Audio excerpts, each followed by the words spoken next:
There is a major exodus now underway from Sharm el-Sheikh. 20,000 departing Britons will now be joined by more than 40,000 Russian tourists. Russia and Egypt had previously described the UK's flight suspension as premature. The question is, what changed the Kremlin's mind?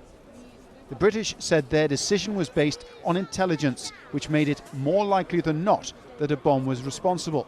The head of Russia's FSB gave no details, saying only that it was expedient to suspend flights until the real reasons for the crash are known.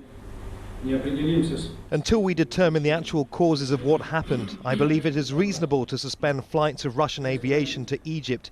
And it applies first of all to the tourist channel, on the one hand, and on the other hand, we believe it necessary to actively cooperate with the Egyptian authorities to continue joint work on investigating the reasons for this air crash. Just a visual examination of the wreckage of the crashed Metrojet gives intriguing clues. It's been suggested that these pockmarks on the inside of this rear door could be the result of shrapnel originating within the aircraft. And there are other similar photos too.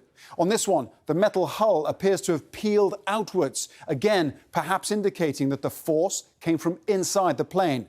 The only way is to put the pieces back together again. The good news is it's not underwater, so you've got all the pieces, you've taken them from the desert, you put them in a big hangar, you literally put the jigsaw back together, and that'll tell you if there was an explosion, whether the explosion was outside the fuselage or inside the fuselage, and that means it's a missile or it was a bomb inside. There is a stern spotlight on Egyptian security and concerns about its effectiveness, particularly over baggage handling. The Italian Civil Aviation Authority is advising all Italian airlines still flying from Sharm el-Sheikh to carry out their own security checks in addition to those done by the airport. And British passengers being repatriated to the UK will only be allowed to bring essential hand luggage with them. We're working through challenging logistical issues, particularly because we're putting additional security measures in place beyond what is normal, and we're moving up the number of flights that were normally expected in this busy airport on a day like this by quite a lot.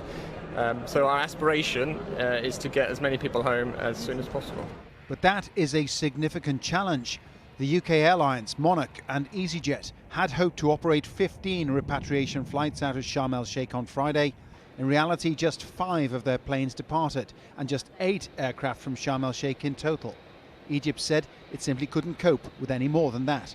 Egypt will cooperate fully with the UK authority to bring back those tourists, but we want to make sure that they come back safely and that the planes are dealt with in a professional way.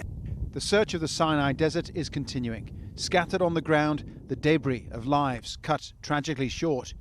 Children's books, a jewellery chain.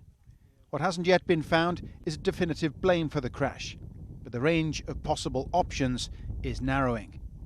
Paul Brennan, Al Jazeera.